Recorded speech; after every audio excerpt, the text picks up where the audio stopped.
12, but when she gets paid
We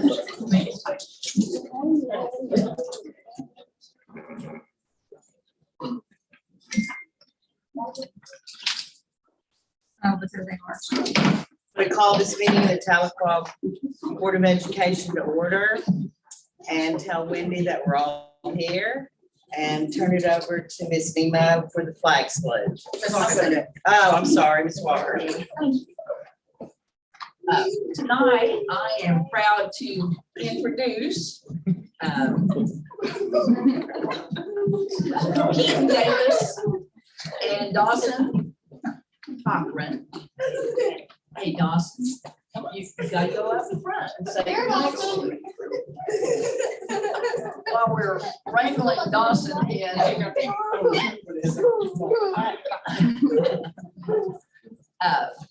I'm proud to introduce these boys. I get to play proxy grandmother to them.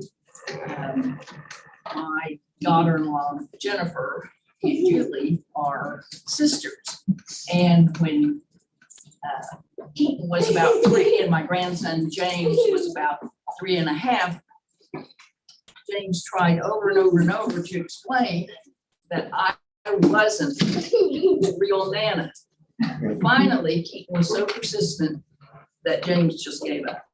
So I am Keaton's and Davis and Dawson and Caroline's real Nana. They're in grades 5, 3, and kindergarten. Teachers are Mr. Wheaton, Mrs. Wilson, and Mrs. Cornell. Their parents are Slade and Julie Cochran.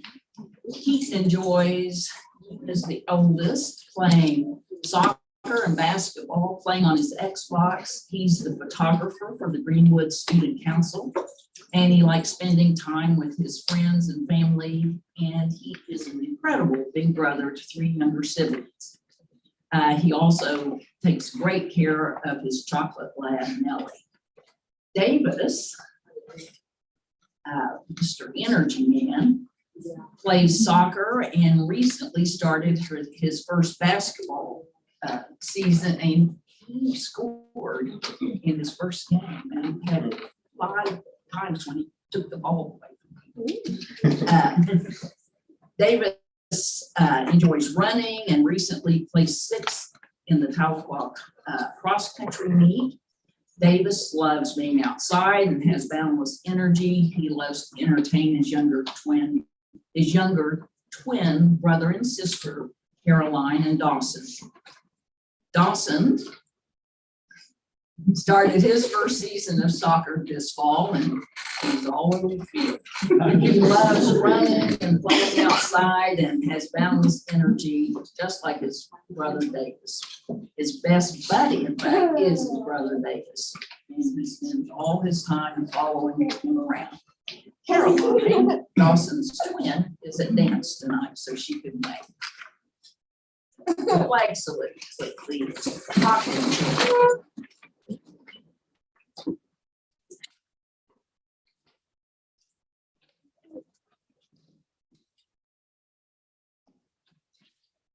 So please join me for the pledge to the U.S. flag. Attention, salute, pledge. I pledge allegiance to the flag of the United States of America and to the republic for which it stands, one nation, under God, indivisible, with liberty and justice for all.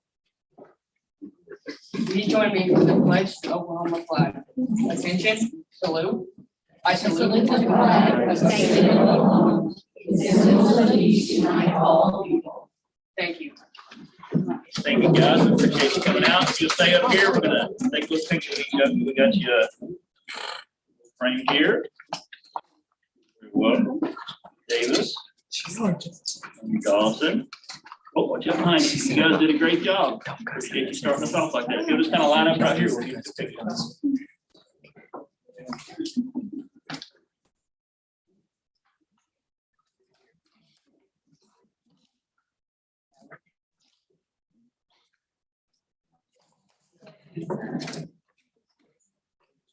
Thank you, guys. Did a great job.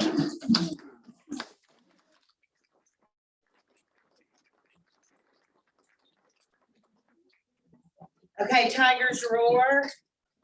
All right, the positivity going here. First off, we have Mrs. Freeze. Look back there. There she is. Go ahead and have you make your way up front here. It's always a great honor just to be chosen as Teacher of the Year for your district, which you was, but now Mrs. Freeze is actually among 12 finalists statewide to be Teacher of the Year. That's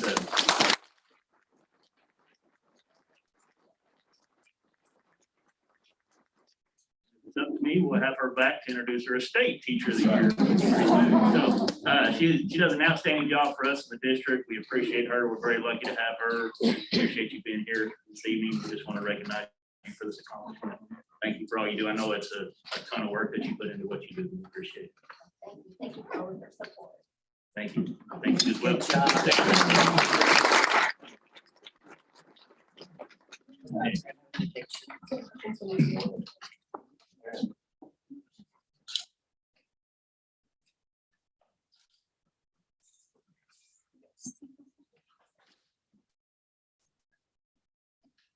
Thank you. We appreciate it. All right. Next we have Coach Ogden, our volleyball team. It's an accomplishment to be a state academic champion. They've done it 2 years in a row now. So we'll turn the floor over to Coach and let him brag about his girl. Ladies and gentlemen, this is an awful special for the team to win. There's a lot that goes into it. Every year, you always say, gosh, that was probably my favorite team. But I think they know this was my favorite. Because not only, obviously they were smart, but not only that, they were so team oriented. They played for each other. They played hard. They were coachable. They had great characters. They were great characters. We had a lot of fun. I'm still kind of trying to figure out what I need to do every day because I miss them. It's not practicing, not getting schemed up to go play somebody. So did I have fun this year? Oh, yes. I had a great time. I just want them, they know I love them. And they know they gave everything to the program. And they know how important they are. Last year's team set a good bar. They were a winning season. They were state champions for the first time in academics. This team came and kind of broke the bar over. They did better and they backed it up, put their names on another one. So the things they have done, it's a testament not just to, it's a testament really to everybody in the room. It's a testament to our district. All we ask these girls to do in the very first day when we meet is when you go to class, ask if you can sit on the front row, let your teacher know you're interested in your class. Just make that little step just to show that you're interested in everything that you're going to do. And I hope I'm old enough to see it, but I think what you're going to see is going to be community leaders. I think you're going to see doctors, lawyers, pediatricians. You're going to see some high-level people that are going to come out of this little group right here. So to say I'm proud of them, I can't put it into words. So I thank the district for everything you've done to give me, a blessed person, an opportunity to get to do this job, and for this group right here to get to just hang out. So, yeah.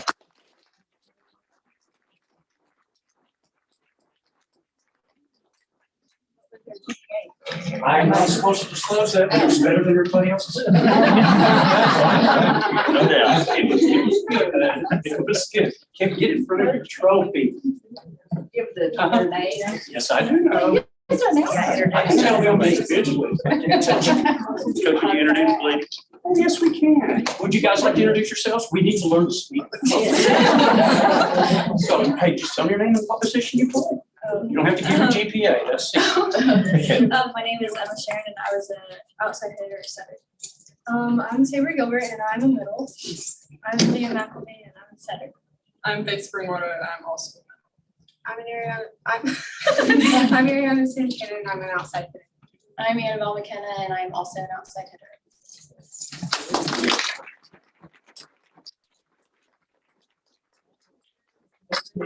1, 2. Thank you, Coach. Thank you, ladies. Congratulations. Proud of you. Bring our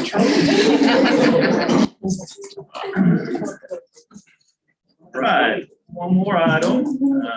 We could have Mr. Robbie Batson come up.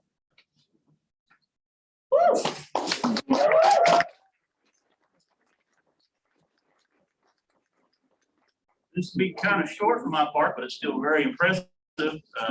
Robbie has scored a perfect ACT score.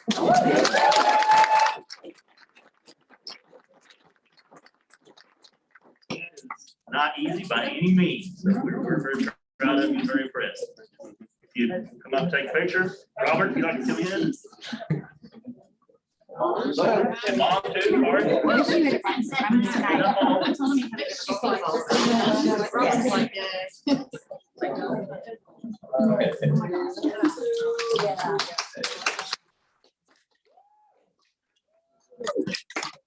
Wait, Shannon. 1, 2, 3. And I want to add that he's just a great all-around kid, like, all the way around. So I'm impressed. I love him.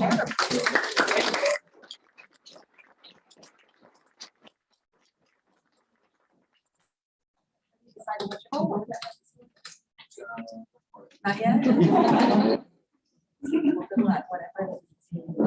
Thank you for being here. Okay, we have 3 public to be heard. First one is Courtney Short.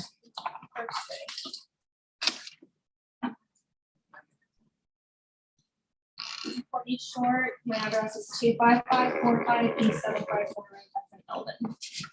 First, not surprising you had a backbone and still kept pressing email before, but I'll be okay. Second, we still, as parents, whenever we have questions, we haven't gotten them answered. One of them is about the morning drop off.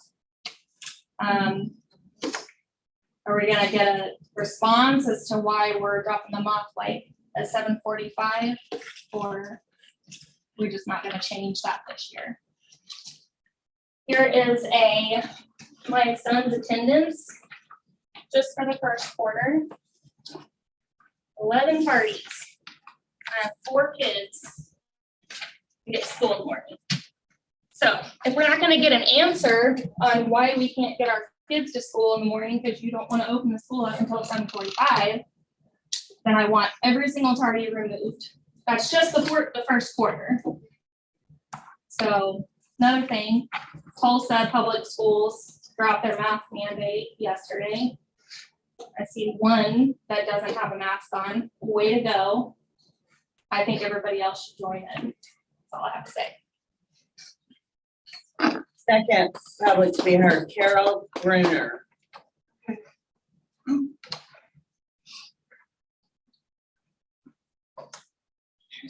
Thank you.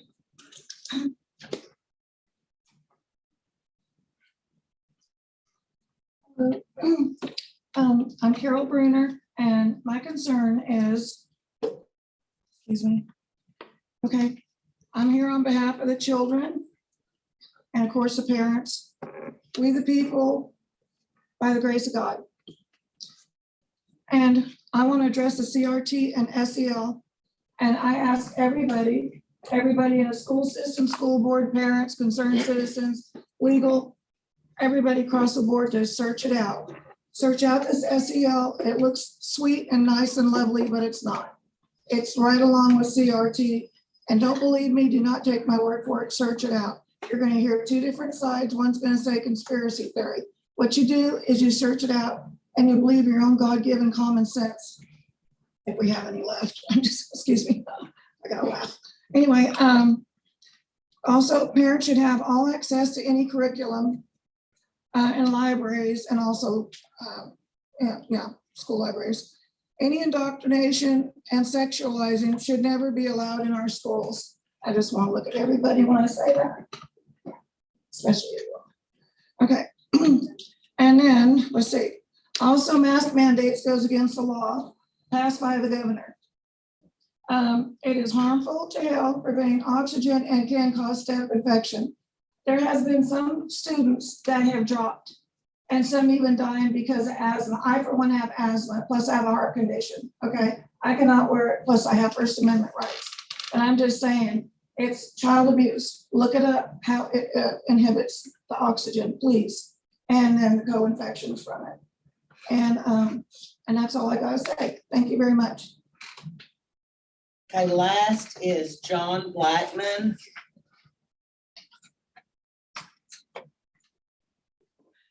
name's John Blackman. I live at 637 Richmond Circle.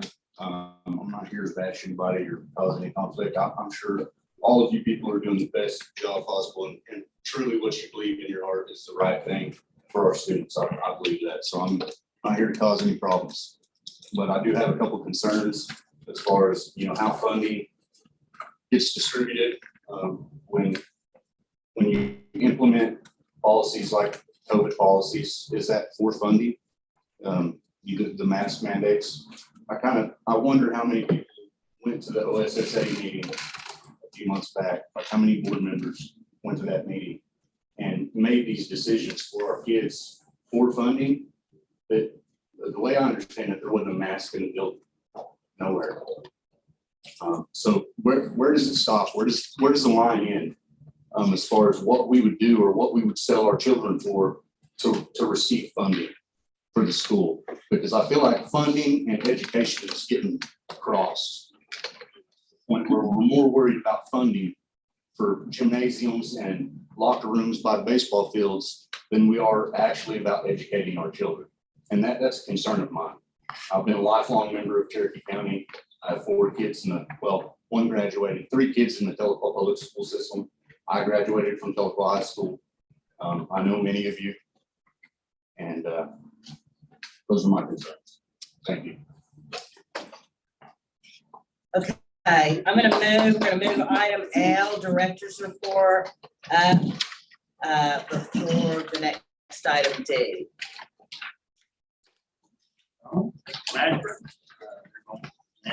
Escort. I'd like to say thank you for your flexibility. I'm the proud mother of a Riverhawk basketball player, and tonight's the opening night.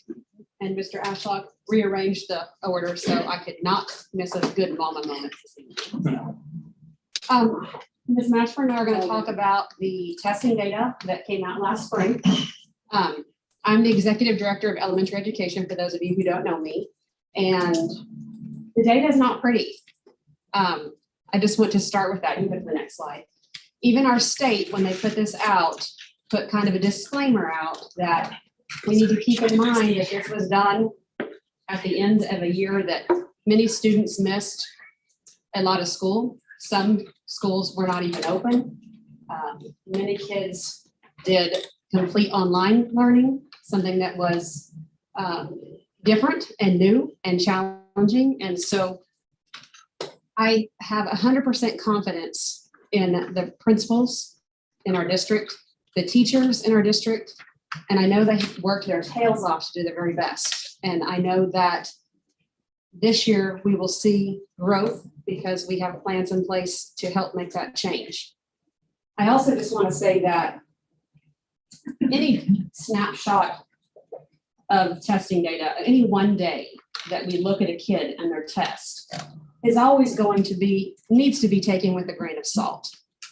I used to go to the Washington D.C. a lot to represent principals, and I would tell the story of my own child that in 3rd grade, I will never forget, and I will say this without crying, and I normally don't, that he comes home and brings that paper and says, "Mama, does this mean I'm stupid?" It was such a defining moment in our home. And it was so hard on my heart.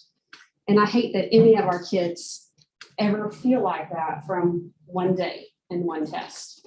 Because anybody in this room on one day and one test, on any given day, it could be a bad day. It could be a great day. It could be a Robbie day. Most of us are not going to have that day. That's what we're going to call our testing day. Or maybe you could take the test for everyone. That would be good. That'd be a great way to get good funding, sir. Right? But with that, that's just my disclaimer before we go through the numbers. So our district, I have some slides for district and then slides for individual schools. Last year, we tested 259 students in reading, and our average, or for students that placed advanced or proficient, or in layman terms, passed the test, was 14%. The state average was 25%. In 2021, 225 students in 3rd grade took the math test. 25% placed. scored advanced or proficient, and the state average was 29. Next slide, please. In fourth grade, 203 students tested in reading. 24% of the district was advanced or proficient, and 22% was the state average. So they're a little bit above the state average. In math in fourth grade, 201 students tested, 34% were advanced or proficient, and the state average was 28. So another good spot. Fifth grade takes three different tests. And so in the reading, 220 students tested, 29% were advanced or proficient, and the state average was 28. In math, 217 students tested, 25% were advanced or proficient, and the state average was 22%. Science, science scores are always seem to be our best score in these grades, and I love it. 217 students tested in science, 44% were advanced or proficient, and the state average was 32%. We'll look at buildings by themselves, and the participation rate at Cherokee, really at all of our elementary buildings, and I didn't look at this for middle school and high school, it was 99.5%. One child at Cherokee that was supposed to test last year didn't test. And that was amazing for COVID.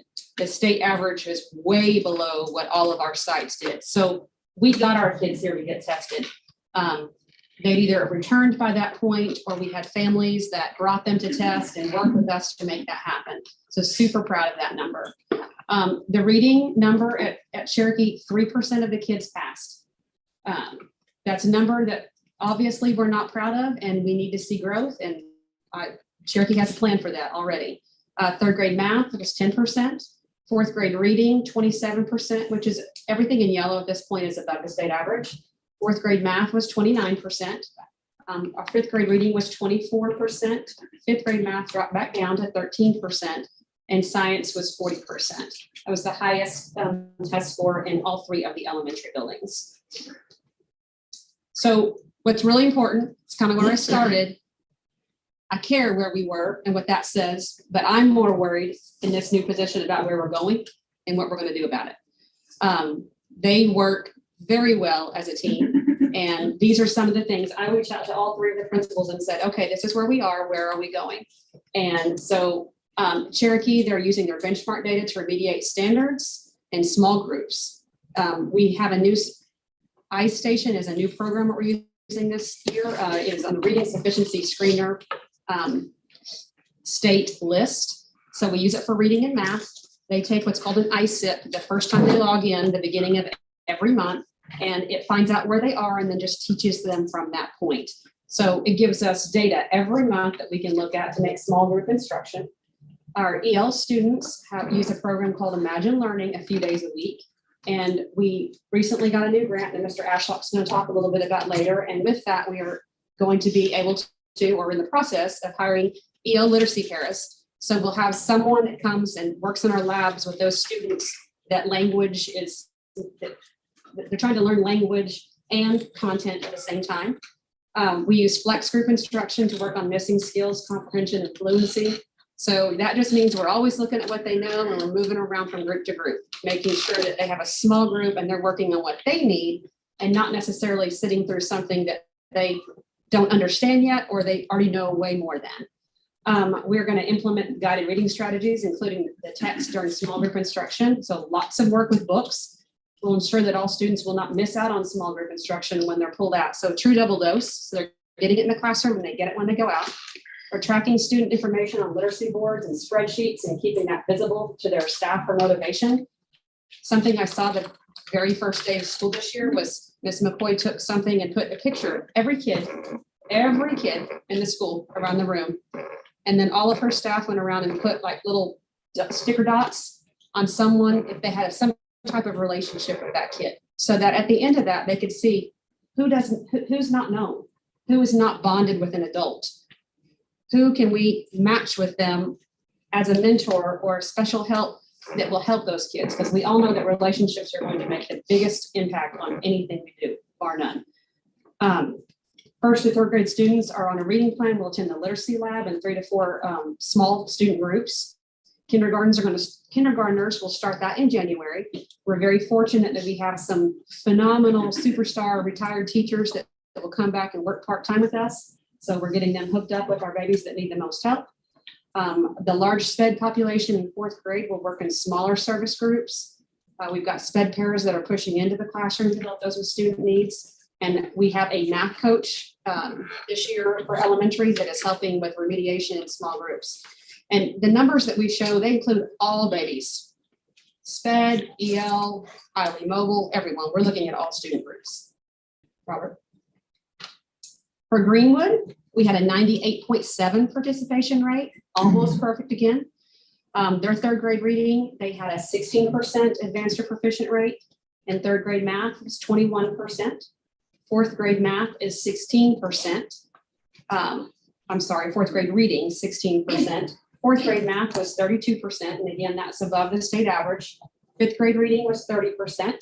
5th grade math, 26%, and 5th grade science, 39%.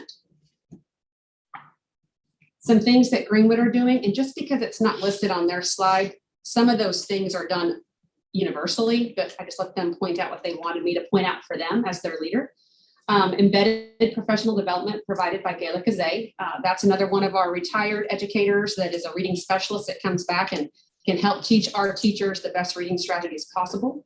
We're working with NSU, with video critiques by peers and with the reading teachers. So we have a contract with NSU to work on the science of reading, and some of them video their lessons, and then we get that back to the experts at Northeastern State University, and they give us feedback so how we can change our teaching to meet more kids.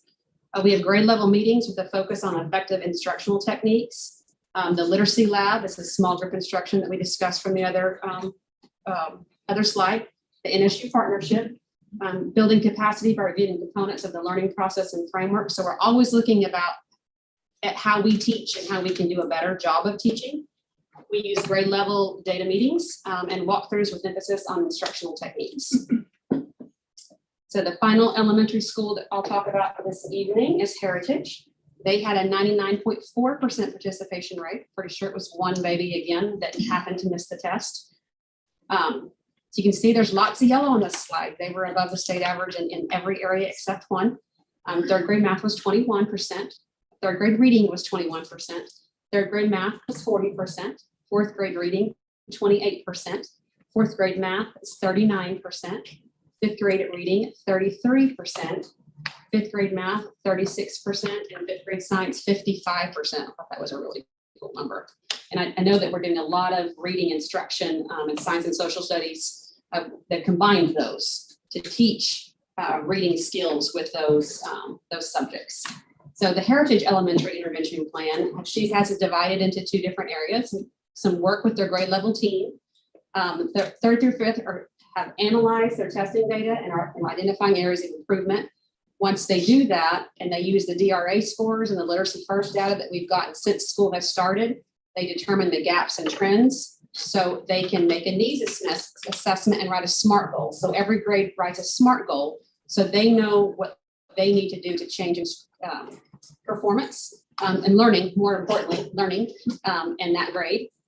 They look at the essential skills that will help them teach that SMART goal. They use common formative assessments to monitor and adjust their instruction. And RTI, or response to interventions, planned and executed at grade level. Something I really love here. I've been to grade level meetings, and she says they choose what works best for them. And that's what they do. They look at the strength of the team. They look at the kids that they're serving this year, and they figure out what's going to work best this year. If you've worked in a classroom, what you think you know what you're going to do does not work from year 1 to year 2 to year 3. Human factor always changes that. As an admin team, they are coordinating with A+. That's something that they do in their building. So they've had some really good training on DOK as a depth of knowledge, making sure that then when they're asking questions, they're not just asking recall, they're asking why, they're asking how you can apply that, how you can do things to further that knowledge. They're creating times during distance learning days and PD days to build a vertical alignment, working with their groups. So kindergarten is talking first, and first is talking second, and eventually we'll be able to do that building or district-wide so that we're all getting on the same page from building to building. They have a site council that meets once a month. They use data meetings with a site council to determine the RTI plans for second semester. So not only did they do this first semester, they do it again for second semester, revamp all the time. continue to guide learning about the PLC process and instructional walkthroughs, the additional literacy lab personnel that we've already talked, and weekly memos with all school and district initiative updates and next implementation steps. So they do a lot of planning with data, and I know that that is going to help grow the students in their building. Any questions about the elementary building? Sequoia doesn't have any data, praise the Lord, because they don't test pre-K. Not yet, don't you say that, knock on wood. So, yes, sir.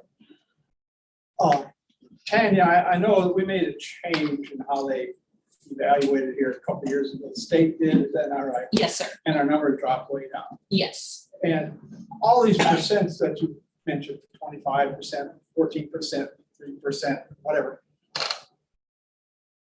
That is against, on what comparison are we talking about? Is 100% is what we're going for and we're down to 3% or 29%? You know, are we comparing against a national percentile? Are we comparing against a state percentile? Because if the state average is 25% and we're 28%, that's nothing to be proud of. Right. I mean, that's pretty bad. If the state averages are 18, 25, 40%, and we're comparing against the national average, it could be up to 90 or 100 or 675. I'm concerned about that. And this change that we said accounted for why our numbers dropped so much before. That's been at least what, 2 years ago, 3 years? It was probably three years ago. I don't see a lot of improvement. Now, I understand that COVID has been a factor, but you know, how long are we going to use that? We're not. We're never going to use that as an excuse, sir, because that's kind of what I started with. This is where we are and we know where we're going to go. Everyone here knows we're kind of at the bottom. We're at the bottom of we're right here. We don't, we just have room to grow, but we will never use it as an excuse. We've been It's a saying fact that from now last for year. the last two years. Right. Well, we didn't, the state asked us not to compare to years before. That was kind of that first slide that we had. And that was literal verbiage from the testing that they gave, the data that they gave us. So that's why we didn't go there. From here on out, we will always compare from this year, from last spring to this spring. And I will be excited to come next year and be able to add data to every one of those slides to show you where we are. Well, I hope we can get to the point where we're not talking about 20 percentile. Absolutely. And we're talking more about 50 or 60 or 70% instead of those low numbers. I had the opportunity this past week to speak to a group here in town, and it was they were honoring veterans for Veterans Day and so on. And there was a man who was there that they honored, who was a veteran from World War II, and he was like 96 years old, and he was illiterate until he was 89. And he decided at 89 that he was going to start to learn to read, by golly. And he got a tutor, and within just a few years, he was reading at an 8th grade level. And the teacher told me he can stop now because writers aren't writing much above the 8th grade level. And so he quit because he felt like he was adequate. Maybe we need to bring him in and talk to these kids and say, how did you do it? If he can do that, then I think we should be able to see a change, a difference. And I think it's time we start instead of just talking about it. I completely agree. And I can come with other data that we use, like our DRA data, our literacy first data, our ISIT data that shows actual growth from month to month to month. Was looking at DRA data today from Heritage's building, and already it's 3rd grade, I believe, that we already have been looking at, and at least 80% of the class was on level for what the state is looking for, and had seen growth from the first assessment to the second, and that's what we want to see. 50%, 3%, 15%, that's never going to be okay with me. That's never going to be okay with anyone in this room. It's not okay for my own child. It's not okay for anybody else's. But all we can do is take where we are and move from there. And I know what they are doing, the teachers are doing in this district, and know how hard they are working, and I know that we will see that change. Will it happen overnight? I doubt it. But it will steadily grow. We're looking at our curriculum completely across the board at elementary. We're looking at the technology programs that we're using. And those things will all be aligned, and I know it's gonna have a positive impact. So these percentiles that we're looking at for the state of Oklahoma, if the state average is 25%, do we know how that compares with the, say, the state of Virginia? It's not the same test. This is a Oklahoma criterion reference Are we test. preparing these kids to take a test, or are we preparing the kids to learn to read? and to do math? I would much rather us prepare them to know, to read, to know content, and to be productive human citizens in our world. To me, it's not about a test. That's why I started with my personal belief at the beginning. It seems, however, that we do a lot of testing. Well, And every time we do all these testings, then that's less time we spend teaching. I think there are lots of teachers that would say amen to that. And again, that's something I feel like we're streamlining, something that since I started, we're having conversations every day and trying to change that. We do have to know where we are to know where we're going. I mean, 100% believe that. We can't blindly just teach content and hope that's where a kid is. So you have to do some assessments, but we're really trying to streamline it. So we're using as little time as possible, and the rest of the time actually gets to teach concepts and skills. I want to make a comment and to the board and to everyone here.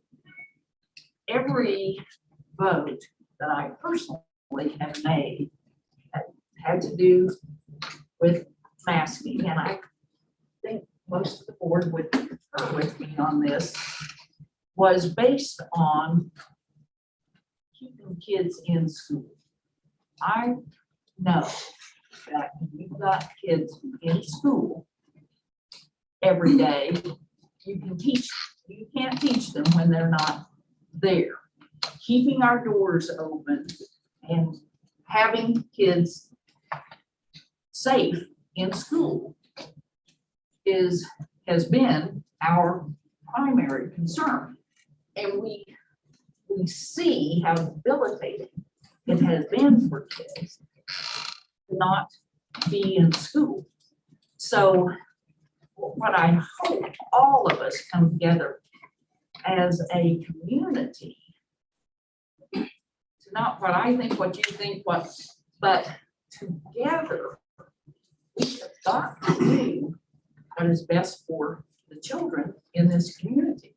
I know, however, that there are certain skills that are measured on tests. I taught AP literature for years. If you teach those skills, most of the kids will pass this test. It's not teaching to the test. It's teaching the skills that are being reviewed for the students on the test. So, you know, we can do this, but I think if we've got a 16% in reading, we have to start setting goals. Next year, let's try to get it to 30%. Let's do where we can measure just within ourselves. And for teachers and for administrators, and I know as a teacher that when I set goals, I want, 75% of my kids pass that AP exam. The national average on AP exams, the pass rate's like 59%. But when you set those goals, you have a tendency to reach them. So you set the bar up here and you do it with kids, they tend to meet at that place. They might grumble and fuss and not like you until December.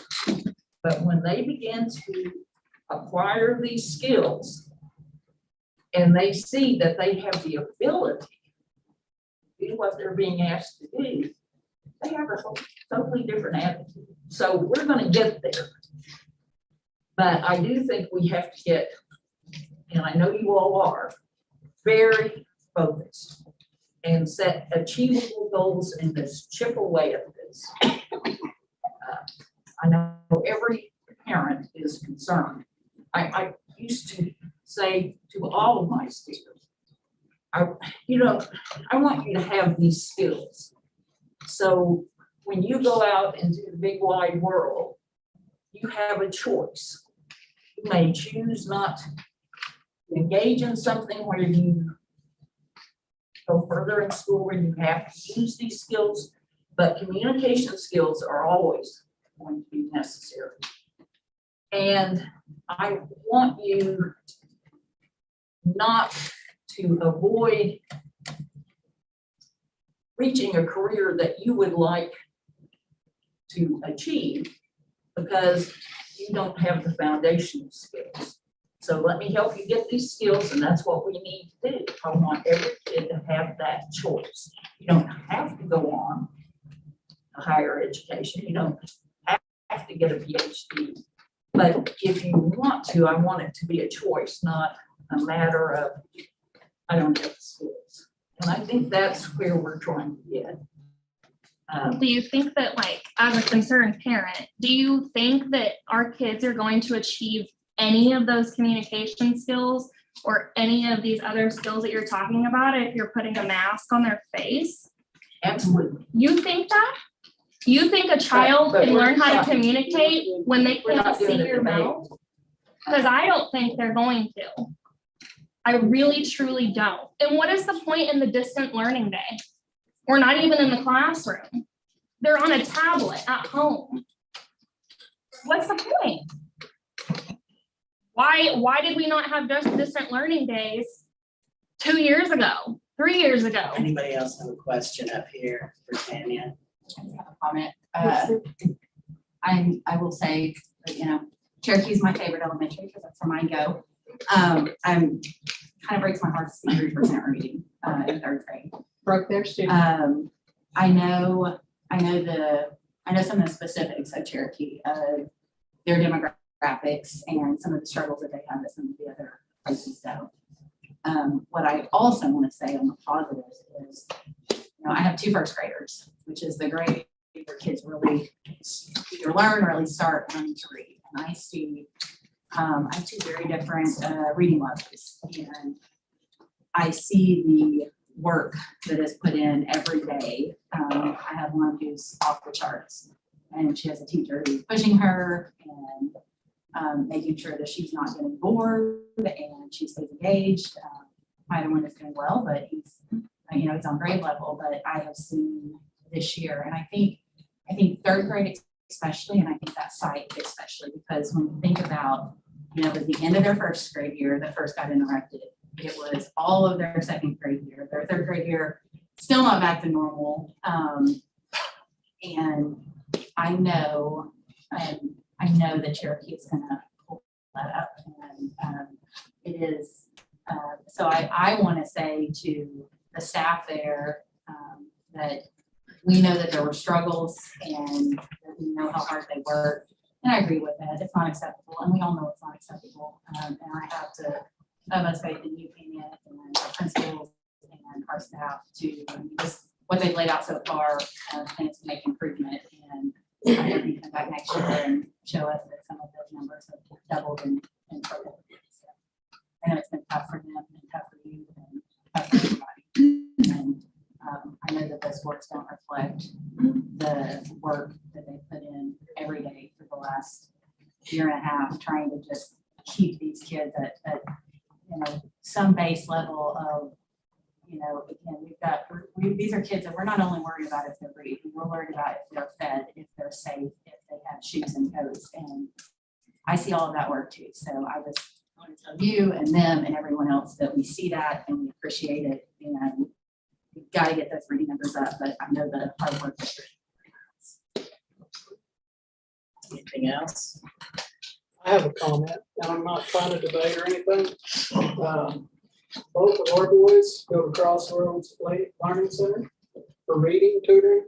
They've been on there for 2 years. 4 years. 4 years. My last one. But if you will call there, they will tell you exactly what the problem is with the school system in the reading area Need right to now. look into dyslexia therapy, dyslexia testing, some They're better reading. jam-packed Stuff. full of students from Helpful. Yes. That right there will tell you what you need to fix in the reading. Pam is great and she would be more than happy to help if you reach out to her. That's where the problem is though. Thank you. Thank you. Go Riverhawks. Absolutely. You'll be the mama. We're just gonna piggyback on and start with sixth grade. It'll be some of the same things to look at. The number of students that tested, you can read that. TPS, 25% of advanced. And before I start, all of the middle school is above the state except for this one area in sixth grade. But like we had noted, really the state is still super low. So it's nothing really bragging rights, but we were above in everything except sixth grade reading by 1 point. So sixth grade math was a 33%, 21% was the state. These are some of the things on every slide, so I'll just read it on this slide and then we'll just show it. These are the things at the middle school, some of the things that they're doing. We have a remedial literacy elective, and what we have also is a Read 180 elective. So students that are low, that were in 8th grade, they can take their ELA class. It's a scripted program. It's a 3-part program. They have teacher table time. They have time where there's books on their level, that direct instruction, and then a computerized program, and it rotates through. We've seen a lot of progress with those students and helping them to pass. That is only offered 2 times. Then the rest of the time period, we have a reading teacher that does the remedial literacy. So during one, all middle school kids have 2 electives. So during one of the electives, if it's low for a quarter, they'll take them in. The teacher sees what they're doing in class, how they can help support instruction, fill in holes, whatever types of things they can do, and then puts them out the next semester or keeps them and adds new kids. So we also sometimes have study skills classes when kids are getting behind. Just having teachers, we pull those for quarters at a time, have different kids. There are different computerized programs that they might use, Study Island, different ones that hit basic skills. There is a remedial math elective now, and I put, has BoardWorks is a new program that we purchased through that. So they will get in the remedial literacy and the remedial math. Well, really the remedial math is the double dipping. So they go to their 6th or 7th or 8th grade math class. If they're low, they get to come into the STEM lab. And we have a teacher that is presenting math in a different way, same skills. So they get that support. They figure out what's wrong. Then sometime into the kids get to apply the mathematics to all the STEM robotics and opportunities we have in there. So they're seeing a lot of success with that. We have the 21st Century Boys and Girls Club tutoring after school. A lot of our math teachers stay to be paid and really help kids one-on-one to see what missing links are there. And then our PLC meetings at times, that's when our teachers get in and they really analyze the essential standards. They look at all the standards, the OPM academic standards. They find the most essential ones. They're trying to drill down to those best teaching practices, discussing students.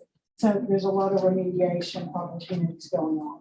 So if you want to go to the next slide, the test scales of 7th grade, just TPS compared to the state in reading and in mathematics.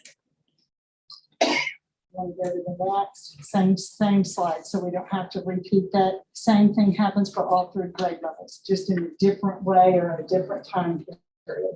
So, and they make sure if the kids in athletics and band, you know, that was where it gets tricky. If the kids just in athletics, they take the second elective to maybe get them caught up for a quarter and then let them back into a class. But if they're in both, they're really good to work with each other and say, we don't want to take band away from them for a quarter. We don't want to take athletics away for a quarter. Let's see how we can meet in the middle with this child. They do have some built-in focus time. So they really always are looking at the student. It's not a punitive thing. They get in there and tell the student, you know, if you get in here and really work and progress, then you get to pick from your other electives. So they're kind of seeing that as sentence assessment. And then 8th grade is the next slide. So our 7th and 8th take 2 tests. They only take reading and math. 8th grade takes reading, math, and science. Science tests are offered in 5th, 8th, and 11th grade in the state. And so then our science scores were 51% were advanced and proficient with the state average of 33. So those are a little bit better. And one other thing is, if parents don't know this and the board doesn't know this, the new law came and there's no more reading proficiency to get a driver's exam. So when I was middle school principal for 9 years, when we were there, you could really motivate those 8th graders because you'd just be saying, hey, you got to really work. You got to get that skills in. You know, you're going to take your driver's test. You have to have a passing score. That has gone away in the last 2 years. So now they don't have that. So that was kind of a carrot, you know what I'm saying? So, I mean, that's not to make any excuse for anything. That's just to let you know your child now, unless they change the law, will not have to show reading proficiency to get a their driver's license like before. Past that one, that's the same thing that we had. Now on to the high school. You know, for years we had end of instruction tests. Those were EOIs. Every kid had to pass. If you didn't, they collapsed those. They were in the middle of things. They ended up deciding to go with ACT. So there isn't a mandated test when they are freshmen. There isn't a mandated test when they are in 10th grade. However, we have a Gear Up partnership, and Gear Up helps purchase pre-ACT for our 10th graders. So when you take that, they can kind of get an idea. When I go my junior year, because their junior year is when they're going to test for the state testing. They can test anytime before that on their own. So their junior year, they do that, the ACT testing. And also in their junior year, they do the CCRA science for 11th grade. It's half biology, half physical science. So that's another one of the scores. It's 20%. The state average is a 24%. So those are all kind of newly developed. They do have to pass a U.S. They don't have to pass. Let me correct myself. They do have to take a U.S. history test by the time they are a senior. They just have to take it. It's not a pass or a fail. And a new test that's coming. It's for this year's freshmen. They will have to pass a U.S. citizen test. 100 questions. They have to pass and make a 60% from the time they are a freshman to a senior. They have opportunity. Our registrar has to transcript that. So we are already working. We get to start this year with 8th grade because they have U.S. history. And we're going to go ahead and offer it to that group of freshmen and offer it throughout the year at different times, just so they can do it. My hope would be that they would take the U.S. history test away if this is the test that they decide to go on. But anyway, so that's available if anybody ever wants to ask the high school or do whatever, just to see what that is. So do they, since there's not an 11th grade test that's required, do they all take the ACT? Yes, 11th grade? in 11th grade, yes. And it's paid for them. Other times, they can start taking it when they're in 7th and 8th grade. They can take it as many times as they want to take it within those periods that they're offered. So that just gives them that. If you notice on our composite scores, it shows we had 2017, 18, 18, 19. They didn't give it last year, and then 2021. Last year they gave it, but there was the skip year. So we're pretty comparable to the state, but we want to go up. We want to go the other direction. The ELA is the combination of both of those. So I know that Mr. Pack, I've spent time talking with him. They've analyzed, they've given their PLC time. If you'll change the slide, some of the things the high school does, one of those down there with Delta Math Online, and then that freshman math assessment, they take where those kids come in as a freshman. And if you remember, we have our 200 and something, 240 8th graders coming in, but our freshman class is usually about 350. So the others are from the county schools. So we try to get everybody in there as a melting pot. They give them a quick assessment to really see, because really when they come as a freshman, they're supposed to take Algebra 1. But if they're not ready for it, there's other high school math classes that they can help them with before they take. So this new Delta Map Online, that it is a tutorial program. And I wrote down, I looked at it with Mr. Pack today, and so far since September, our students, like if they're lacking in something, they can assign them a little quick something to do to see if they have a different way to do a skill. The high school students, out of 14 teachers, have completed 241,000 problems, different problems that they've got on to try to help, move that. And middle schools spend about 46,000. So that means when they can assign something directly where they can help to remediate that skill. We do STAR reading only for our ELA classes. That tells where the reading level is. And then Ms. Underwood is over the ELA department. They've gone in, they've analyzed the testing data for ACT. They know the areas, vocabulary, where they need to strengthen the writing. They've shared that with their entire high school. So that way, if they are another teacher in a different content area, they can see and try to help support that. Just in our last PLC, we brought in the last PLC, the PLC and this last PD day, we brought in some support for our social studies teachers. We wanted them to be able to help. They struggle with kids that aren't reading and to know how to get through the content area, not reading every word, but reading the word captions, different reading strategies and vocabulary strategies. And I think they were very thankful for that. And I think that will just help support our literacy overall. And so that tells a few of the other things that Boys and Girls Club tutoring, we do pay the Boys and Girls Club if they have some actual tutoring needs. That should conclude what I have. I'm not sure if you have anything. Hi, Ed. Yeah, I don't know how this fits in exactly. But I think I saw up there somewhere a percentage like 20% that were advanced proficient in science was it? And the overall ACT scores. We have a program in our schools, and this has concerned me since before I ran for the board, that we have a little over 1,200 students in the high school. We have a program called Bull Card, where you're given a Bull Card for a 4-point average, straight A average. And we have something like 33%, a third of the class, a third of the school number are making straight A's, making Bull Cards. So if you have half of your school making straight A's, yet they're only showing in the 20th percentile of advanced or proficient in your areas, how do those match up? Why do we have so many straight A students who are not performing at the? The only thing I can come up with is grade inflation. And Mrs. Wilson and I have talked about that. Actually, I have talked about that. I'm just kind of wondering what we can do about that.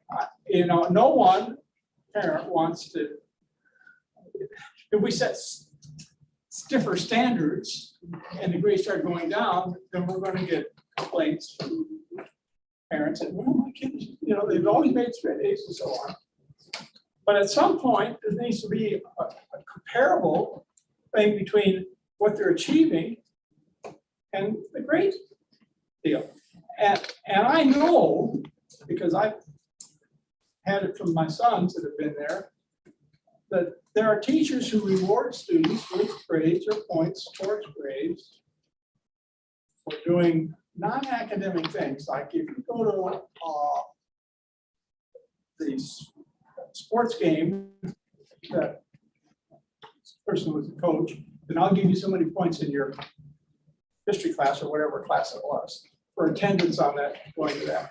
Or if you bring, it used to be, I don't know that it still exists, if you bring so many boxes of tissue, you get 5 extra points for credit and stuff like that. I hope that type of thing isn't going on anymore, that it has been addressed. But I'm just wondering what we can do about that situation. I mean, I like to think that we have brilliant kids, but the reality is, it's not showing up in what's happening. And so that's a concern, and I'm voicing it openly. And I wish that something could be done about it, and it might be something that would have to be done over a long period of time, and maybe people are gonna be real happy about it. Something we can do. But you need to set, as Mrs. Walker was talking about earlier, you need to set bars and get these kids to rise to those standards. But if you just give them the standards, give them the grade, then they don't have the incentive to do that. That's just something I've had on my mind for a long time. I thought maybe I could say something. Anyone else?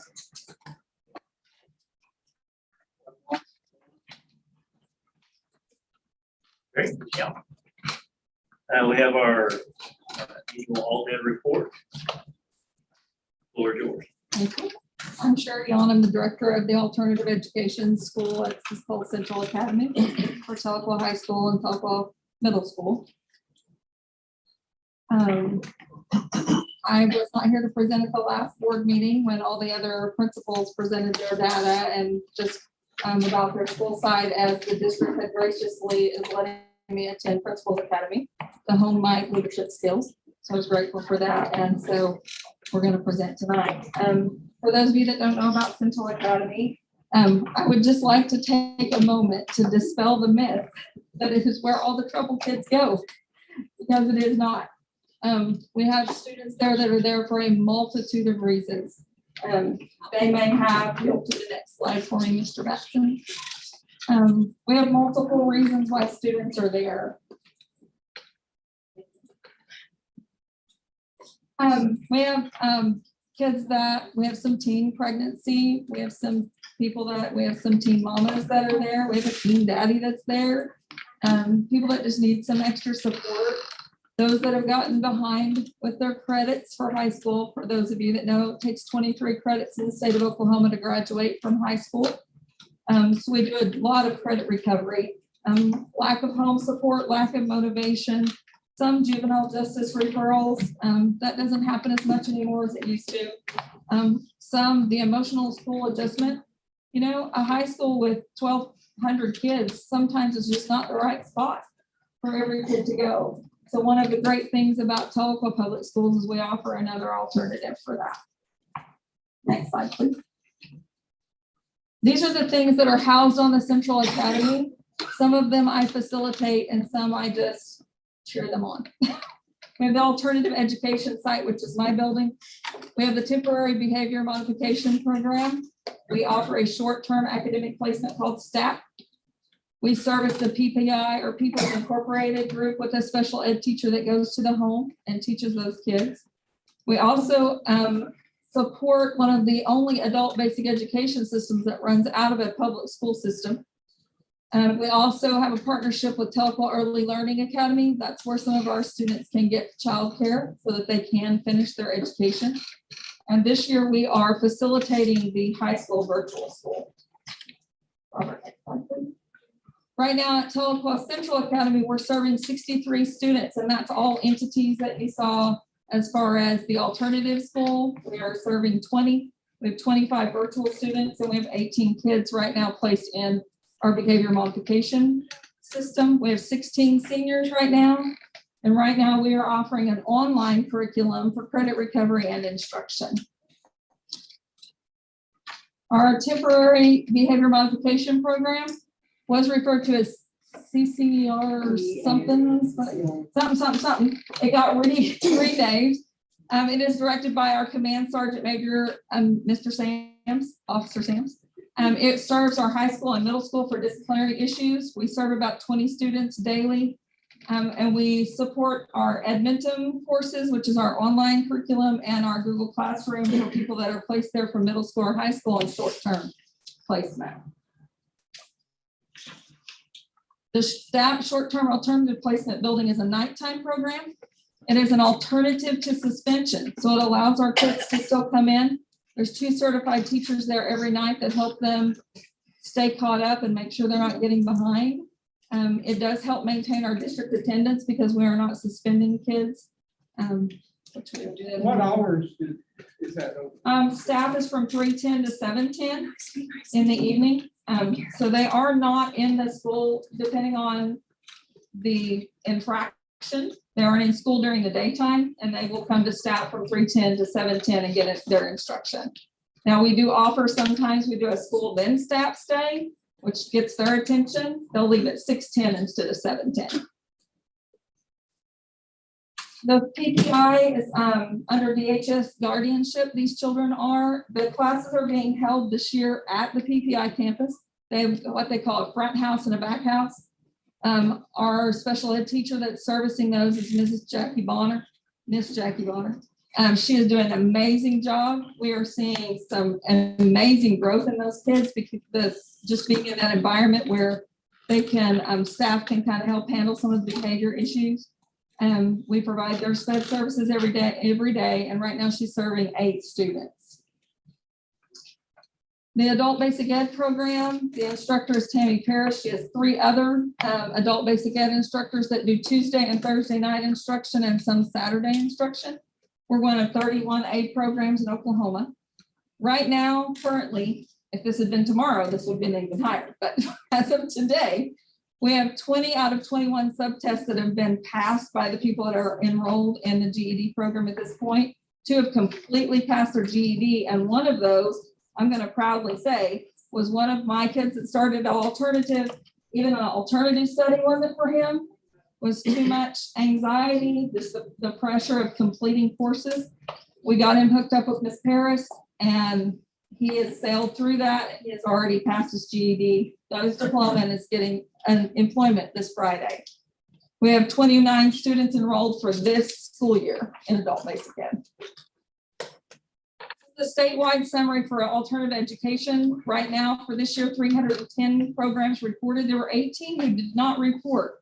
COVID has been hard on everyone. So a lot of the alternative programs have been hit pretty hard. The numbers are very low across the state of people that are participating in alt ed. The dropout rate is probably higher than we would care to see it across the states. We're hoping to service that. Right now, the state is serving 10,030 9th through 10th grade students, and they've had 2,702 total graduates.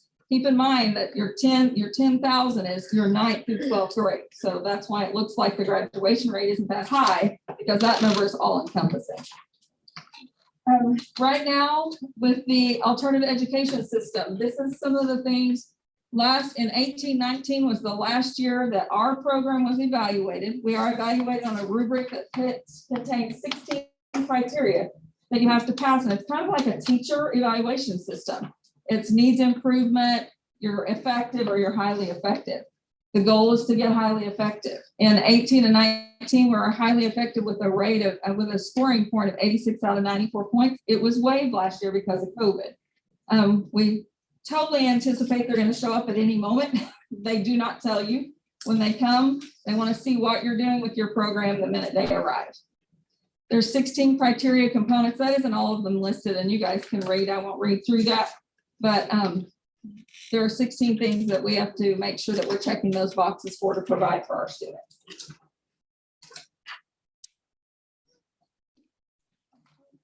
This is one of my favorite quotes. I'm sure you guys have seen it in these last few years. Everybody is a genius, but if you judge a fish by its ability to climb a tree, it will live its whole life believing that it's stupid. That's from Albert Einstein. One of the great things I love about the alternative education program is we kind of live this every day. We've got to meet the kids where they are, take them to where they're willing to go. And I'm telling you right now, the group I have is amazing. They're an amazing group of kids. As of yesterday, we had 20 credits recovered. So we're rocking and rolling at Central Academy. Thank you. Have any questions? You guys? Thank you. I'm going to go back to item D on the first page.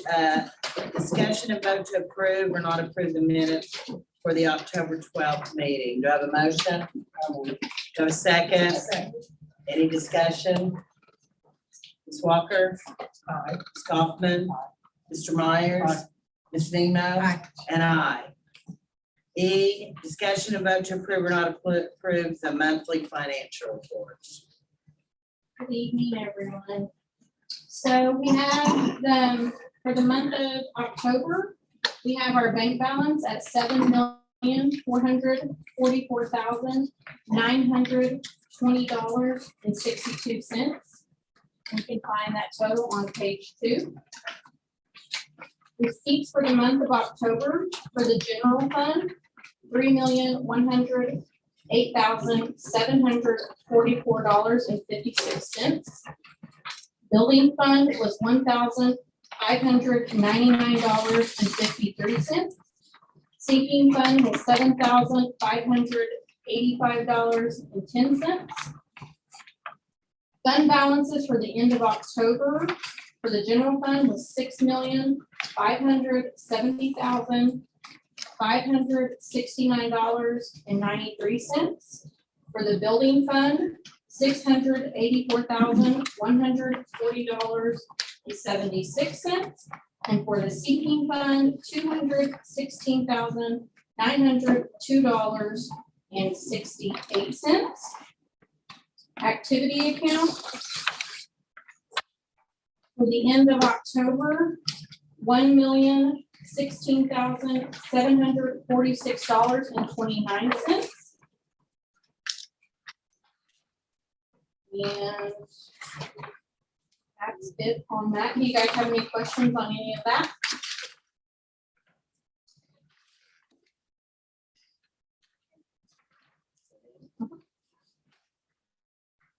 Do you have a motion? To approve? Second, Second. any discussion? Snemo. Aye. Mr. Myers. Aye. Ms. Kaufman. Aye. Ms. Walker. And I. F, discussion and vote to approve or not approve the 21-22 operational budget. You guys should all have a bound book to look at if you would like. Before Brandon gets into this, I just want to mention, she got kind of thrown into the fire at the beginning of this year in a new position. The district this size, she's done an amazing job. She's been a rock star at this point. As we're going over the budget and the audit here in a minute, just want to kind of publicly commend her for the job that she's done. Not a perfect situation that you normally have a little bit more time to slide into a new position, but given the circumstances, she's done a great job. Thank you for it.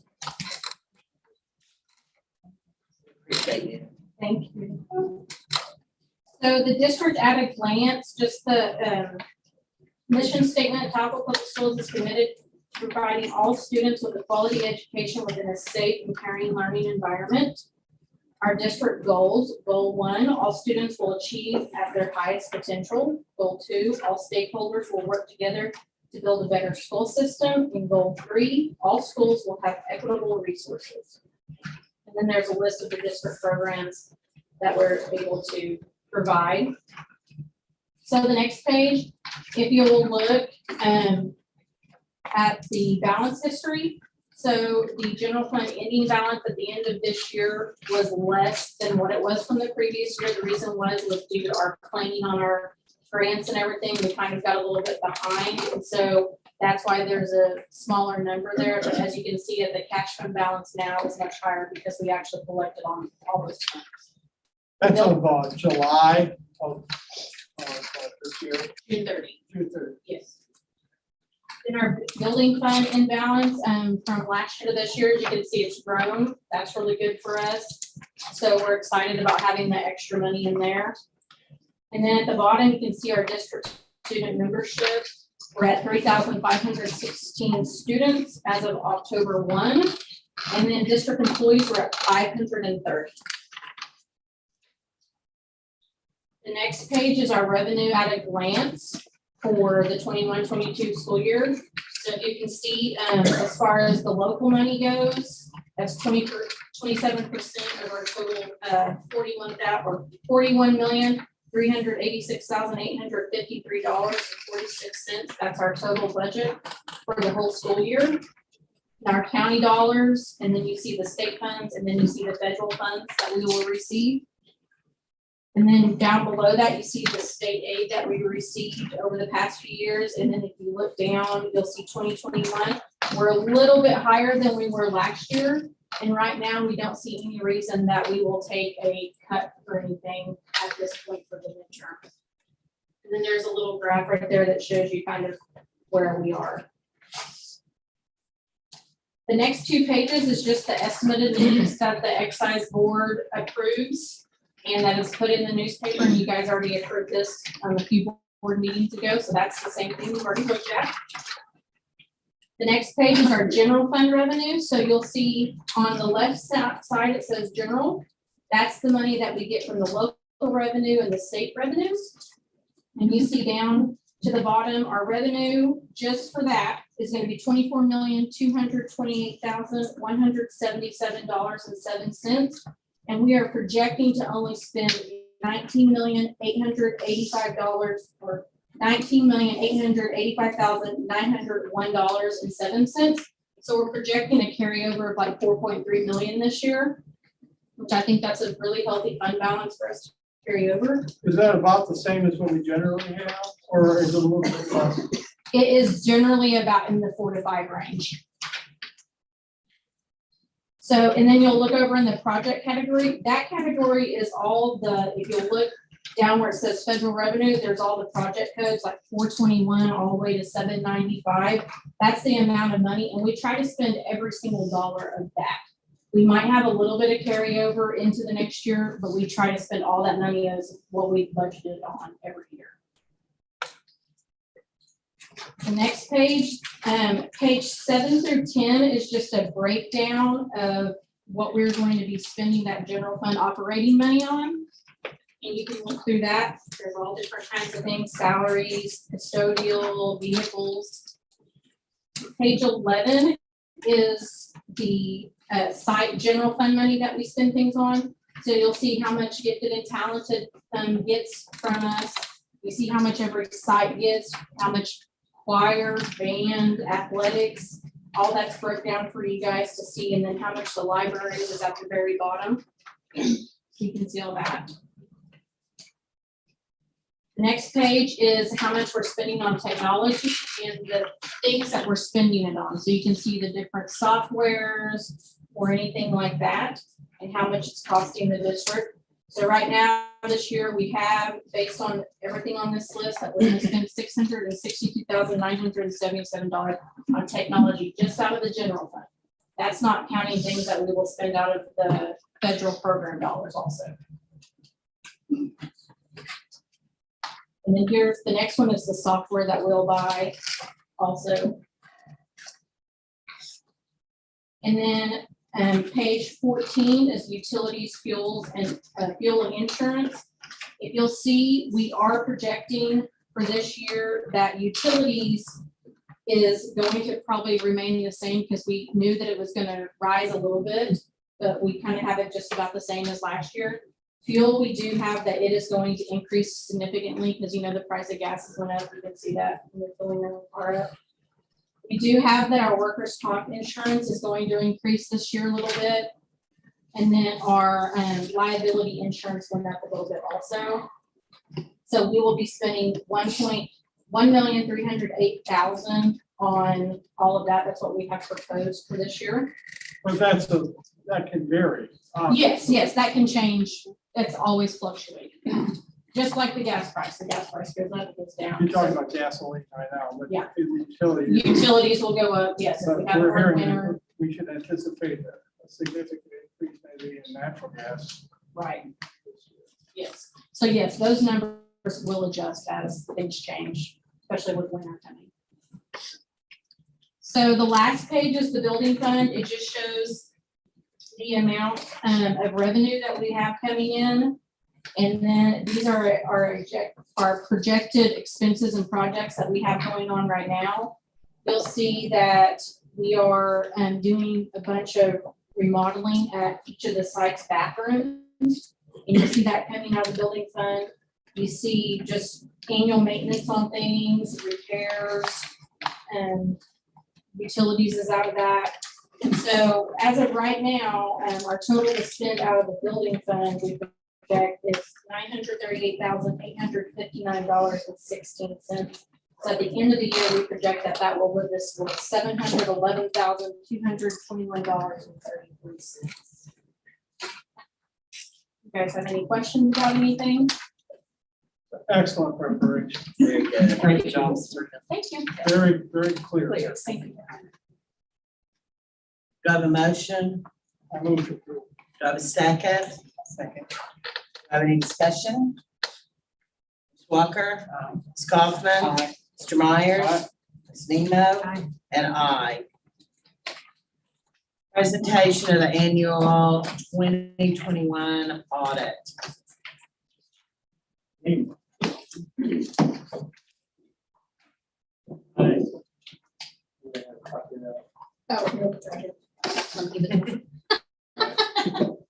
While she's passing that out, I'll try to get a short presentation, so your coffee pot's turned off.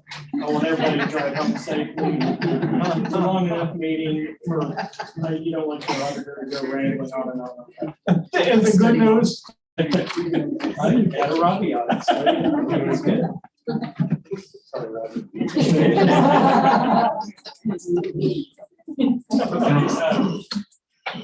Let's just turn over to the, page 42 is the page that the feds look at when we send your audit to the clearinghouse report, and it summarizes all of the auditor's results. So maybe that's just cut the chase and go to that page. And if you have any questions, we can address those. You have 3 financial reports related to your audit. The first one is an opinion on the financial statement. And your opinion has not changed in several years. It's a qualified opinion on the prescribed basis of accounting, which is kind of a modified cash basis. Now, some schools, very few in Oklahoma, present gap-based financials, and that's not what this is. But on the opinion, you receive a qualified opinion on the prescribed basis of accounting. So that's what you're shooting for. The only qualification is that the fixed asset account group was not included in the financials. And that's very difficult for most schools to afford to put together a list of all the major equipment in the system and depreciate that equipment on an annual basis. It's just pretty time consuming, and most, when this, and GASB 34 was set up like 25 years ago, many schools opted out of that option and just said, we'll take the qualified opinion on the financials and just disregard the general fixed asset account. So that's what's happened here. And I'd say out of the 75 schools that we audit, I think 72 do not have fixed assets.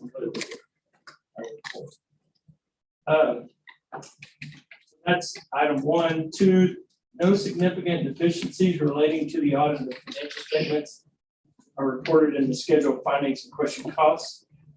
As you can see below, there's no findings under financial statements taken as a whole or the major federal programs. What I was going to say was that the first report was just the opinion on the financial statements. The second report is on compliance and internal controls. And at the bottom where you see findings for financial statement audit, if there had been any internal control issues or significant deficiencies related to compliance with laws and regulations, it would be mentioned in that area.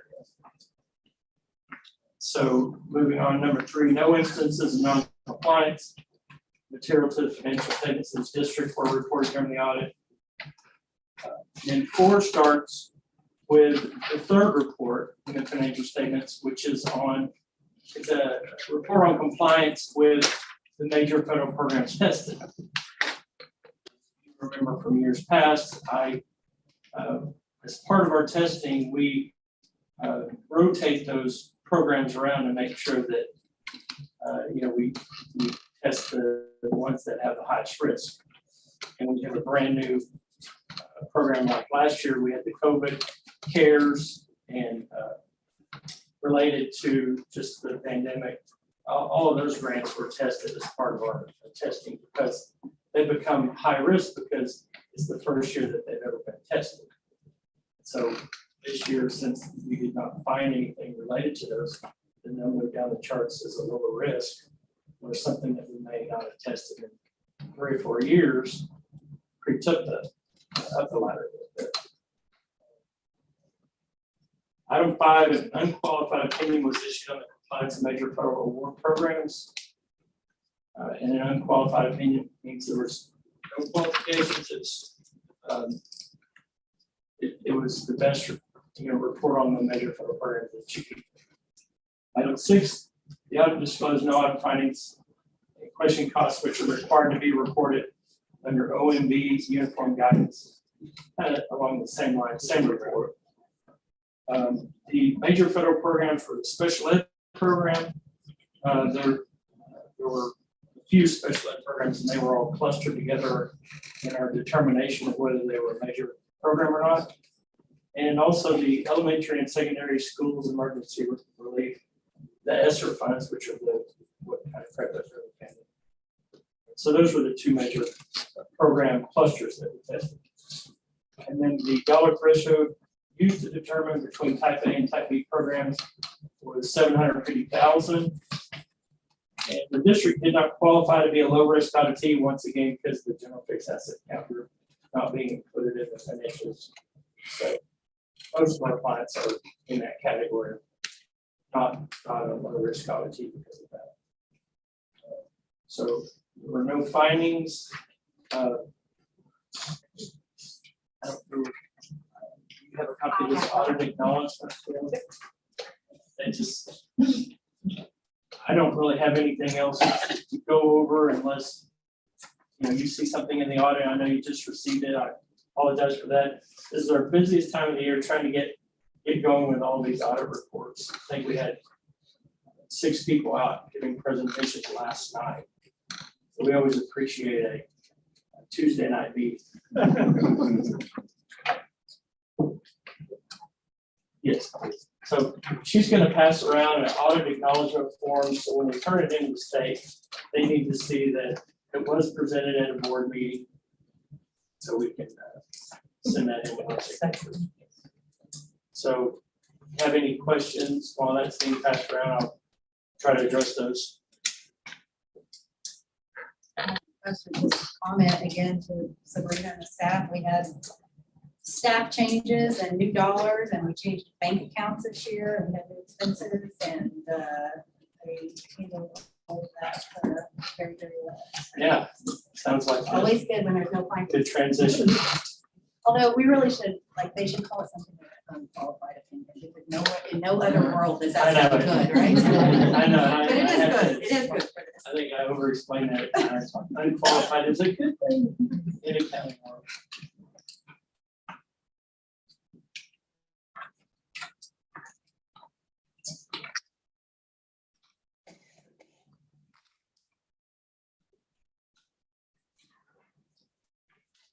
That's cool for a backup.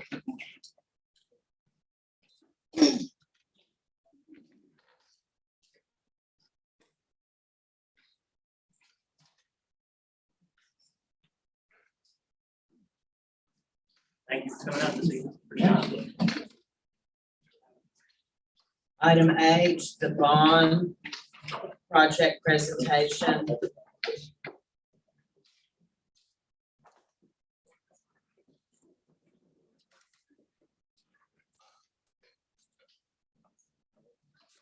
JT Point here this evening. So he's going to do a little presentation over the projects that we're talking about with our possible bond. How's everybody tonight?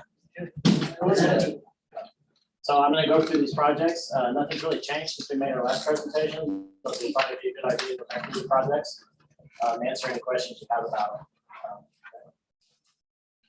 First project we're looking at is the addition to the Greenwood Elementary School. It's about a 5,000 square foot addition. It's got 2 special ed classrooms and a multi-handicap classroom, and then the music room.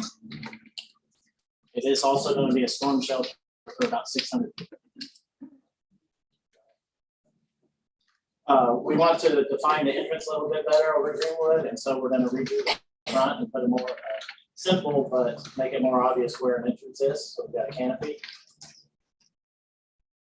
And there's some additional small, they're not small projects, some additional projects at the Greenwood Elementary. We talked about that canopy. We're gonna work on the drives and the paving, improve the parking lot and the drive. There's a little bit of insulation inside the gym that needs to be replaced. Mechanical and electrical upgrades, which y'all are aware that's an older school. So we're gonna go ahead and do some of those upgrades and then upgrade the fire alarm throughout the facility. Is that my buzzer that I'm done? It went fast. And then we're over at the Cherokee Elementary School. You have that new cafeteria that y'all did a great job on a few years back, and we have the old cafeteria that is being utilized somewhat, but we'd like to take more advantage of it. So we're gonna move the media center over there, expand that, and put a nurse's station similar to what you have at Greenwood in the back over there. It's about 4,100 square feet total, renovating that area. Okay. At Cherokee Elementary, there's not, again, no real front door with a nice secure vestibule or entrance or anything. And so we're gonna move the administration to the side of the building on this next site plan, you'll be able to see it. New offices, reception area, and you also see where I'm putting the corridor. You have your existing media center in the middle of your classrooms to the right. And we're gonna add a small set of bathrooms for those classrooms over there. We have some renovation, 740 square feet, and then about a 2,500 square foot addition. And that would be the new entrance to the school. And we're on the side of the building over by your new cafeteria. Next slide. So you can see we're kind of turning the building a little bit.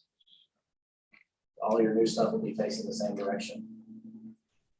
There are some small projects over there, or additional projects, fire alarm, fire sprinkler system, and then some parking and drives that will be necessary as we add on to that building.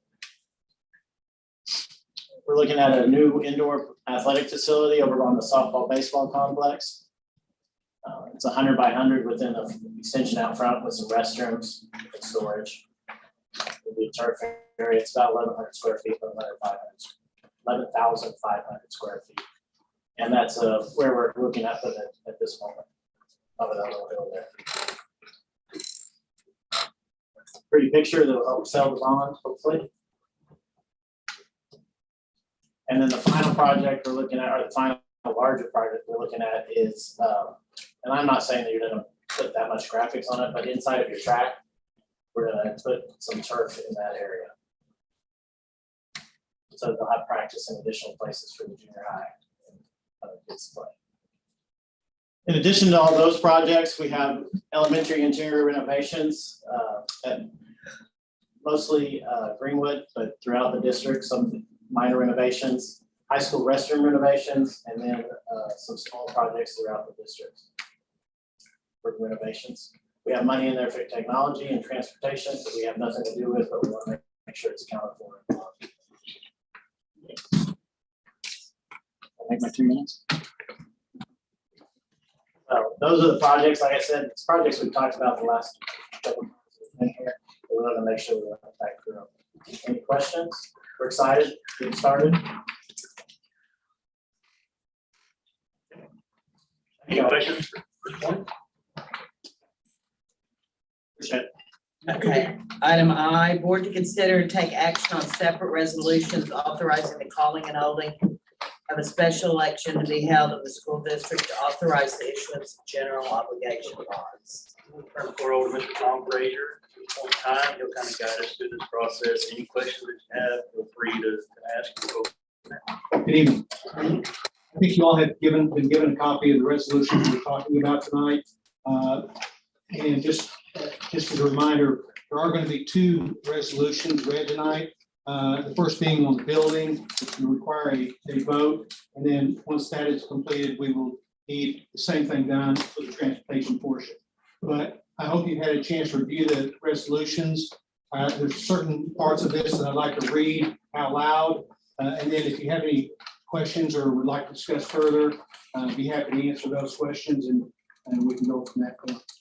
Can I say something? the bond, the resolution that you have is attached to the electronic meeting, and there's one in your book there. So I'm at C here. I'm not.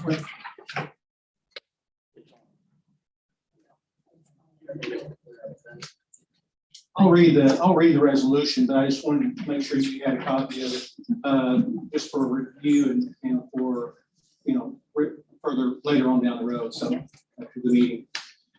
But the first resolution we want to talk about is billing resolution, and the total amounts for $16,120,000. And the election date is scheduled to be February 8th of 2022. And I'd like to read the parts that are important in terms of the language, and then we can discuss it. That being a resolution authorizing calling and holding an election of independent school district number 35 of Cherokee County, Oklahoma, for the purpose of submitting to the register of qualified electors thereof, the question of the issuance of the bonds of said school district in the sum of $16,120,000 be issued in one or more series to provide funds for the purpose of constructing, equipping, repairing, or remodeling school buildings, acquiring school furniture, fixtures, and equipment, and acquiring and improving school sites, and levying and collecting annual tax in such district for the payment of the interest and principal of said bonds, and that the special election is hereby called in said school district to be held on the 8th day of February 2022. And by law, you do have to specify what you're going to spend at least 85% of the proceeds on in terms of projects. We've listed 100% here, and I'll read those as follows. They should follow pretty well what JT just reviewed. I will point out, though, we did condense some of the items by site in terms of for like the renovation pieces for furniture, equipment, restroom repairs, carpet, things like that. If it was determined to be for Cherokee, we put it in the Cherokee construction piece as well. So just so you know, the numbers might not actually, they might seem larger, but the reason is we pulled some other things into it, not just the construction piece, okay? So the first item is to construct, equip, renovate, and or acquire additions and renovations at Greenwood Elementary, to include but not be limited to the special education music classroom addition, the entrance canopy, new driveways and paving, gym installation system, mechanical and electrical upgrades, fire alarm upgrades, and interior renovations. That's for $5,200,000. The second item is to renovate, repair, and or acquire Cherokee Elementary, to include but not be limited to cafeteria, media center, nurse office conversion, front entrance and administration relocation, restrooms, driveways and paving, fire alarm upgrades, fire suppression, and interior renovations for $3,001,000. Next item is to construct, equip, and or acquire a new indoor athletic facility for $3,235,000.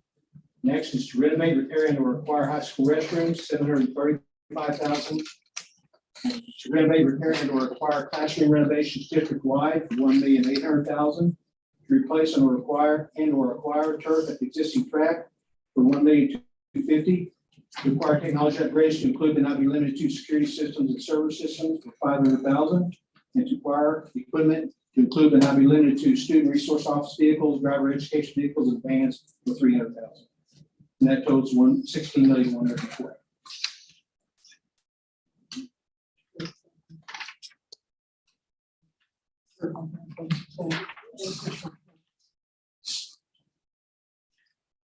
Questions?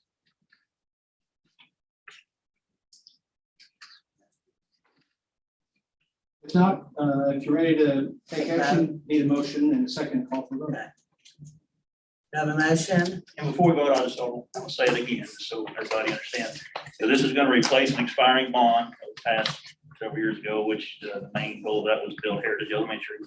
So the amount said, and so if we can fill that old bond spot, taxes will not go up. So vote for this bond proposal, taxes will stay flat, there'll be no increase, and we'll be able to do all these projects, for our district. So it's kind of a win-win across the board. Yeah, and I might add, the last project, it was a 14-year-long project. This is only 8 years in total. So we've almost cut the term in half from the previous bond issue. And then kind of the thinking behind that, we are having conversations about the land grade center, some space over there that kind of gives us the ability to get there a little bit quicker. So it's kind of the idea behind how we structure it. special language for this, or is this just move to approve? the Motion resolution? as read, you can. Move to approve the resolution as read. Do I have a second? I'll second. Anybody have a question, any discussion? Mrs. Nemo? Aye. Mr. Myers? Ms. Kaufman? Aye. Ms. Walker? Aye. And I. The next resolution is for the transportation, and it reads as follows. Resolution authorizing calling and holding the election of independent school district number 35 of Cherokee County, Oklahoma, for the purpose of submitting to the registered qualified electors thereof the question of issuance of bonds of said school district in the sum of $450,000 to be issued in one or more series to provide funds for the purpose of purchasing transportation equipment and levying and collecting annual tax in such district for the payment of the interest and principal of said bonds, and that the special election be held on the 8th day of February 2022, and that the 85% project reads as follows: to acquire vehicles for pupil transportation, $450,000. And that will be buses. I move to approve the resolution as read. Second. Any discussion? Ms. Walker? Ms. Kaufman? Mr. Myers? Aye. Mrs. Nemo? Aye. And I.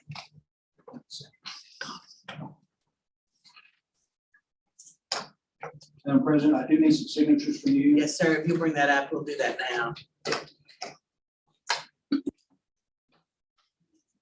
I think so.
right.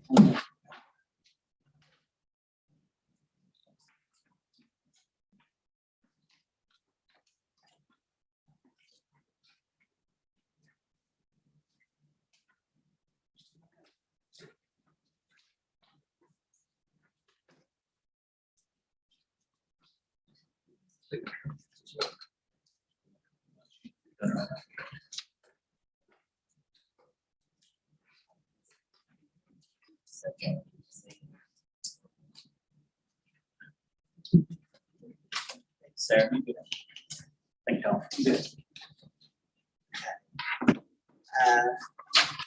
Item J, board to take action on the employment of Stephen H. McDonald and Associates Incorporated as financial consultants to the school district. And Ms. Prater here on behalf of the College Associates, so we need to approve that consultant contract. I move to approve. Any discussion? Ms. Walker? Ms. Kaufman? Mr. Myers? Ms. Nemo? And I. Thank you. Thank you. Good to see you. Thank you very much. Thank you. Okay. Well, go get that one I just offered. Okay, sorry. Maybe this is me, I know. Yeah. Lori didn't get one though. Item K, agreement with the EWA Architects, PLLC, to design and oversee all construction of bond projects if passed. And this is Mr. Boyd, who presented the presentation earlier. We have a contract right here, so we take care of, approve it. Again, I'll just remind you, if for some reason the bond doesn't pass, there's no work done, we go no money for it. So, and if it passes, it's to work. Got a motion? I think there's an error in here that you probably won't fix because it says you won't get paid unless the bond scheduled for the election of fall 2021 passes, and now it's going to be spring 2022. Yes. I think it's probably when it gets probably. I will move So amend the that motion. amendment to, and that is section 12.5, change fall 2021 to spring 2022. Thank you, Chrissy. So motion, who made the second? I'll say. Okay. Any discussion? Ms. Nemo? Aye. Mr. Myers? Aye. Ms. Kaufman? Aye. Ms. Walker? And I. So,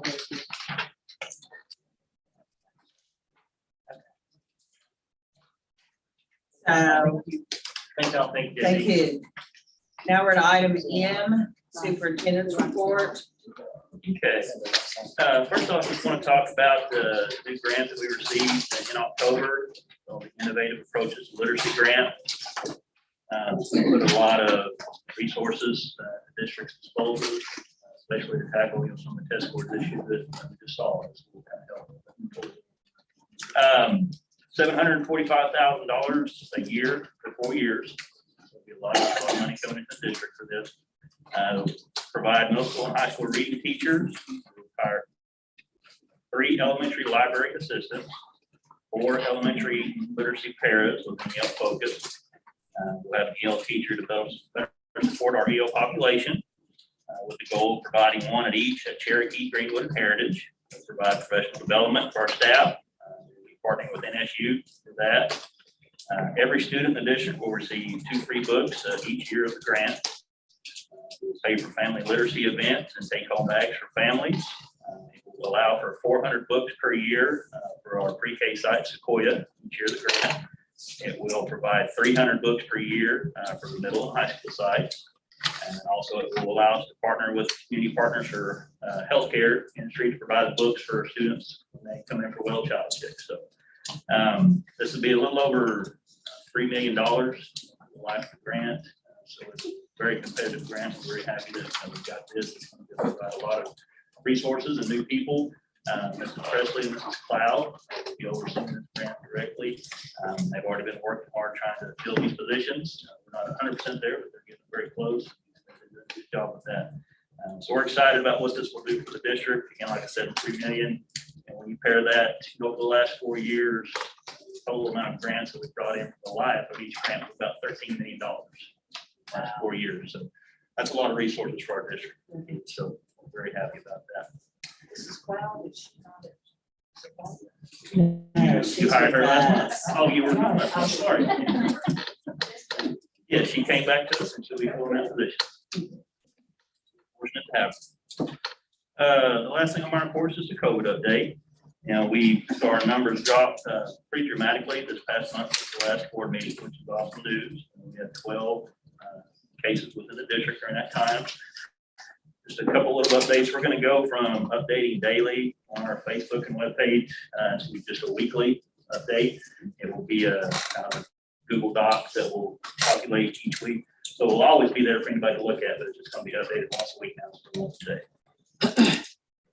We are still doing our nightly spraying. Our opt-out numbers, we have 319 kids who have opted out of wearing the mask, 75 who have opted out. Our policy is for masks, but anybody who doesn't want to wear one doesn't have to. It's a very simple choice. They just have to sign a form. And kind of my thought, you know, with the numbers as they are right now, I know we haven't had that discussion yet, but I think if things continue and we see the numbers as is, I think when we come back from Christmas, it's probably a good time to lift the mandate, even though it's not specifically a mandate. But that's kind of what I'm eyeballing now, the board's approval and input, we'll go from there. But because we're fixing to go on Thanksgiving break, and then when we come back, we just have a couple of weeks until Christmas. So in my mind, if things keep going as they are, hopefully after Christmas, we can make that change. Good question. I thought you were fixing something. No, I just said. I thought you were fixing to say something. So we'll look to make that change after Christmas, maybe, you know, hopefully if our numbers keep going as is, on drop off times where we sit right now, you know, our staff does report till 7:45. So we have to pay people to come in early and busy with our principals right now. We just don't have a lot of people who want to work that too. So hopefully, you know, after Christmas, that's something that if we have people who are wanting to do that, maybe we can institute that as well. But again, that'll just depend on having people to do that. Didn't the principals send out an email that, I think I saw one, if they needed to be dropped off early, they could email the principal. So They've they have the accommodated, opportunity. yeah, they'll accommodate anyone. Okay. That's in every And- school. Okay. And I'll just touch on one subject. You know, all schools in the state do get money, you know, from the federal government throughout the pandemic. We do not get $1 more or $1 less if we have any type of mask. It's the exact same funding for every school district. Has nothing to do with that. So I just want to make sure that's stated. And outside of that, that's my point. That's good. Thanks, Neil. Item E, discussion and vote to approve or not approve the following surplus. I move to approve. Second. Second. Any discussion? I had a comment. I really hope that some of these books are able to be used by other. It hurts to see those stacks I of know books. Anne Frank and Tom Sawyer. There's Redfern Rose in there and then all the textbooks. And I know that we give them away, we sell them Yes, we do a if bit. they're useful. I've seen all the pictures. And usually if they're surplus, they are in pretty good shape. Pictures differ. There's a lot of books. Yeah. Ms. Walker? Aye. Ms. Kaufman? Aye. Mr. Myers? Ms. Nemo? Aye. And I. Item O, business items, consent document vote to approve or not approve the following. To approve O.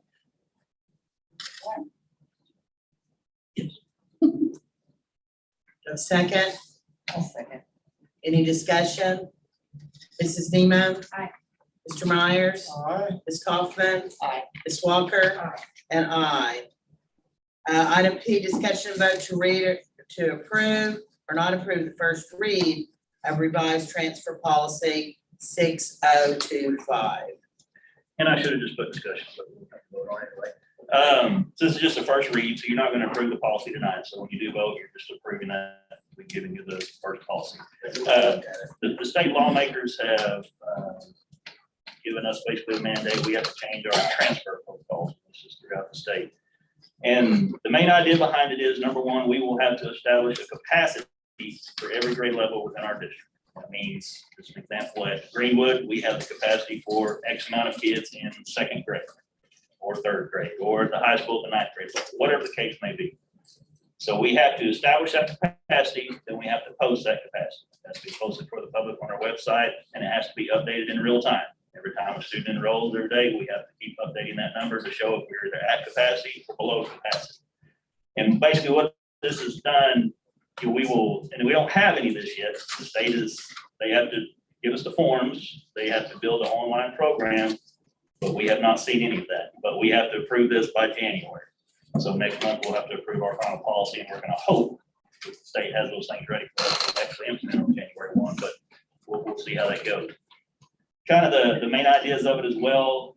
From now on, there will be a timestamp on every transfer that is submitted to the district. So when we go through transfers, the only criteria we look at is attendance and discipline. As long as they meet our criteria to be allowed into the district on those two things, they have to be admitted to the district based on the order they applied for a transfer. There's no other criteria that we can look at.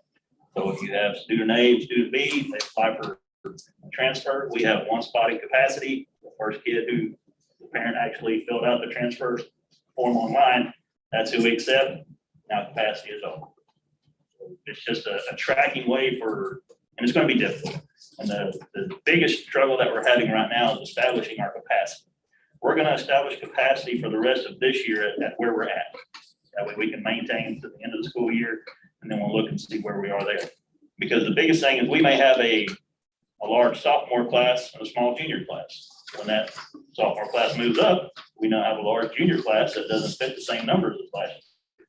So we're going to have to look at these numbers closer to the beginning of the school year and see what our enrollment is at that point in time, and then we set the capacity based on that. The law will allow us to amend this policy 4 times a year, and I look for us to have to amend it a minimum of twice, if not 4 times a year going forward. That's the basic idea behind it. There's also an appeal process put to it. If a transfer is denied, they can appeal to the Board of Education. If the Board of Education upholds the denial, the parent now has the right to appeal to the State Board of Education. So that will kind of be a little difficult. We'll have the State Board of Education telling us if a kid can come to our school district. So there's a lot of little things like that. I just want you guys to be able to read through that policy, to see the ins and outs of it. We're still batting around the capacity numbers to get us to the end of the year. Resident students, this does not affect them. If you live in the Untitled School District, you can enroll. This is just talking about kids who live outside of the district and are trying to enroll, come to us. Does not affect county schools. When they graduate in 8th grade, we take them. It doesn't have to be a transfer. So this is just somebody who truly, an example, just a pure example. You live in Fort Gibson School District. You want to come here. That's a transfer. So that's what these capacity numbers will affect students outside our district. Do we have a lot of those? What? Do we have a lot of those? Of transfer? Yeah, we have a district. I don't know the number off the top of my head, but we do that. Or the state trying to take the subjectivity out of some transfers, so. I probably shouldn't say it on camera, but I'm assuming somebody applied for a transfer, didn't get the transfer, and they knew somebody with enough clout to have this law instituted. So that's kind of where we're at right now. It's just basically it levels the playing field for any transfers. And we felt like it was already level for us. We took them as they came in. We looked at their qualifications and we treated them all the same. And so I don't think it's going to affect us much at all. It will just be the work of defining capacity each year and then also tracking capacity throughout the year. I have a couple questions. So it also mentions a prior transfer. So anyone who currently is admitted as a transfer student will never have to apply for transfer again as long as they stay here, right? Because it yes, grandfathers everybody in this here. And then is the reason you said we have to keep real time capacity on there? Is that because there's a rolling, like if we're at capacity in 5th grade at Heritage and then someone moves out and there's a spot there and in the middle of the year, yes, the next person in line, they time-wise take. This will be ongoing throughout the year. So it will just show if our capacity is 80 at Heritage in any given grade. If it's 78, it will show that. At the end of the day, it could be 81. I mean, we have student movement. Right. So people can kind of be waitlisted in that. Yes, if they want to be. and it will still be time stamped. So if you apply for your transfer capacity is not there, we can't accept you at that point in time, we'll still keep you in order, and then when there's a spot come up, we'll be contacted. This is after all of this capacity limits, after this teachers, kids, and the other. Staff members are grandfathered in as well.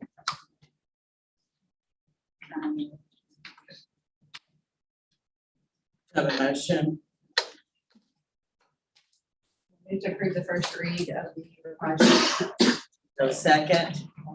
Anybody else want to have a discussion? Ms. Walker? Aye. Ms. Kaufman? Aye. Mr. Myers? Aye. Ms. Nemo? And I. Item Q, discussion and vote to approve or not approve the following recommendation. The Board of Education recognizes the importance of recruiting and retaining employees during the 2021-22 school year. Due to the continued efforts of staff at all levels, the district is able to provide a full program of in-person and virtual learning for students and families.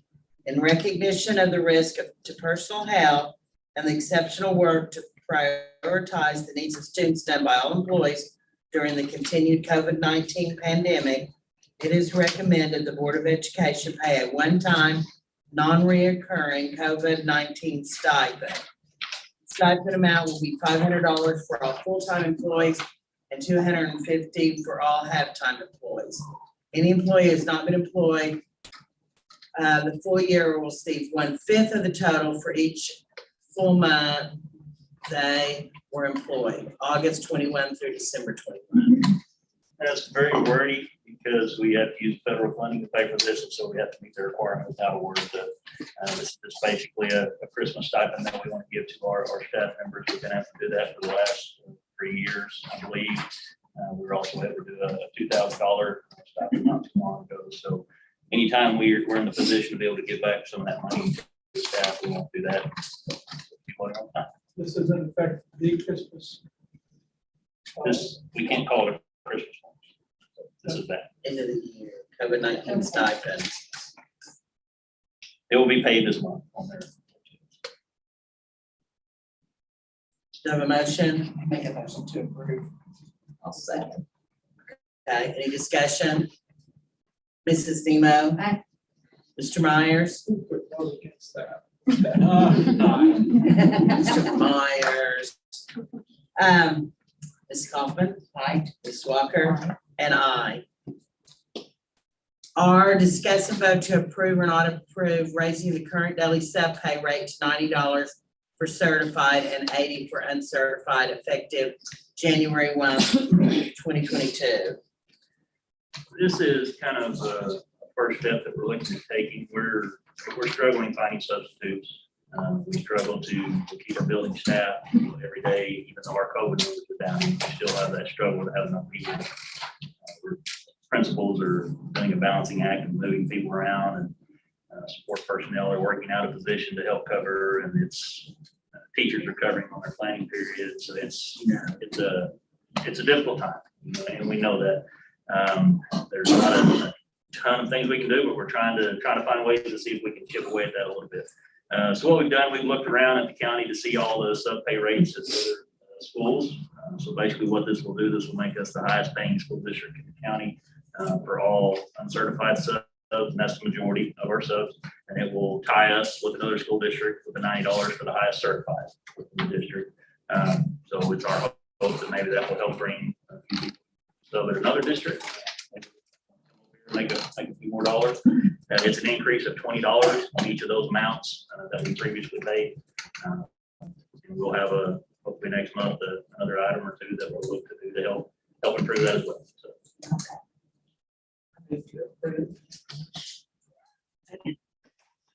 Any discussion? If we negotiate that to $90 per class. Well,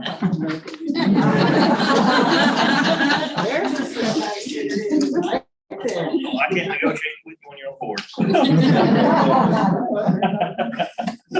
Well, I think it's really good because number one, I hope principals know that we have their backs. I hope teachers know we have their backs, and it's been hard. I know there's been a rise in discipline. I know there's been a rise in teachers kind of maybe need a mental health day, so I'm gonna stay home, and I don't blame them.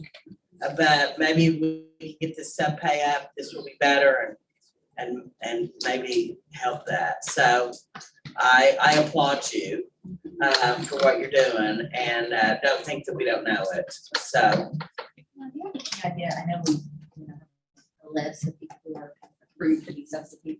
What number is, I mean, ballpark total? I guess would be right. We only have about 15 subs right now, district I wide. thought it was. Yeah. Which we used to have about 50. I was gonna say, 50 we to 60. normally, 40 to 60 subs in a year, and we're at about 15 right now. And in a district this size. For uncertified, what are the requirements for someone to be a substitute? High Besides school the diploma, background. criminal background check. Need a newspaper to tell the public that we're raising a substitute teachers, raising our pay. If there happens to be someone here from. apparently he's asleep. Okay, I got a motion and a second. Mrs. Nemo? Aye. Mr. Myers? Ms. Kaufman? And Ms. Walker? Aye. And I. Discussion and vote to approve or not approve the schedule of encumbrances. Move to approve. So second, Aye. any discussion? Ms. Walker? Aye. Ms. Kaufman? Aye. Mr. Myers? Aye. Mrs. Nemo? Aye. And I. T, motion and vote to approve or not approve personnel items. I'm going to approve T 1 through 5 with the following employment. Catherine Carey, Greenwood Special Para, Natalie Green, TMS Special Care Para, Allie Robbins, Greenwood SEL Para, Stevie Scott, Cherokee Para, and Kendra Snow, Heritage Special Para. Do I have a second? Any discussion? Mrs. Nemo? Aye. Mr. Myers? Aye. Ms. Kaufman? Aye. Ms. Walker? Aye. And I. There's no business, new business? No. Do I have a motion to adjourn? I do I have a second? Second. You want to visit about it? Ms. Kaufman? No.